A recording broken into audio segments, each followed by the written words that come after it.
Sometimes we just need to slow down. I'm Christy Birchfield, and we are working our way through the book of Daniel, talking about challenging leadership and how we can lead through challenging circumstances. Now, Daniel chapter 2 is definitely a challenging circumstance, and we're focusing today on verses 14 through 16. But first, when we talk about slowing down, actually, according to researchers, when we make decisions quickly, we actually think less about them. And I realize that sounds kind of intuitive. Of course, if you're making them quickly, you're not spending as much time on them, so you're thinking less. But what I'm actually referring to is there's less decision-making thought process involved when we make a decision quickly. When we make a decision quickly, we're actually making more of an emotional response and much less of a rational, thought-based response. We're responding more intuitively and therefore sometimes less wisely. So in challenging circumstances and situations, even though the emotions and the tensions are running high, sometimes one of the best things we can do is slow things back down. And that's exactly what we see Daniel do. The last couple of days, we've talked about some of the other responses, and you can see there's a link in the description below. It'll take you to the full playlist. You can go back and review those, but we saw the response from the whiners, people who were just upset and whining about things. We've seen kind of the blind obedience response to the situation that was going on.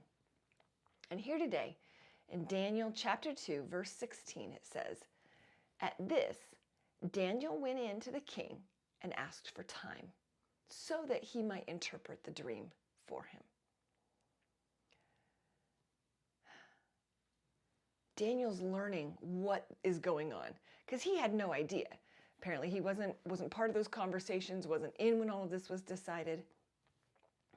Daniel's learned that the king's had a dream. He wants people to tell him the dream and its interpretation. Everybody's freaking out because they have no idea how to tell somebody what they dreamed. And now the king has ordered everybody to be killed.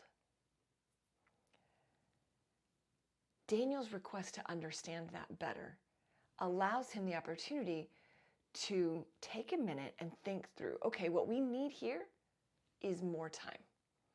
So he goes to the king and requests more time, not just to delay his murder, his destruction, but he's requesting more time so that he can actually try to do and accomplish what the king has requested. More time for purpose.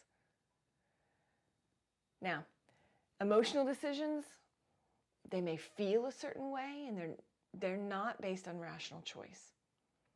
So Daniel wants more time. He wants to be able to make a rational, thoughtful decision about what the king has requested. Throughout the entire book of Daniel, we see phrases used like he had great tact, Daniel used wisdom. All of those things are wonderful explanation of the qualities and characteristics that Daniel has and that he's utilizing his desire. He wants to be able to understand, to take the time to truly understand what's going on.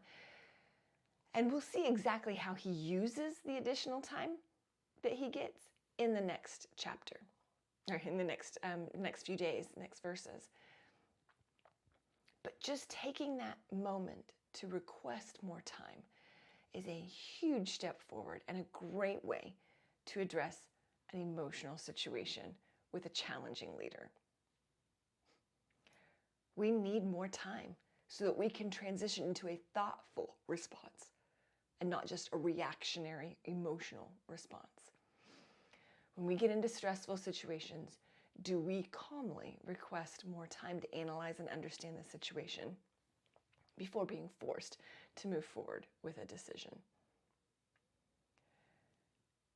As we're seeking God in situations, we need to recognize that if we don't see God in a situation, we need to step back and slow down so that we are understanding where God is moving in a situation and understanding how we need to move in response. Those are the big key points, and where Daniel was trying to get everyone to. Those are our thoughts for today. I'd love to hear any other comments that you have on this story so far. And make sure you subscribe, so I will see you tomorrow. Thanks.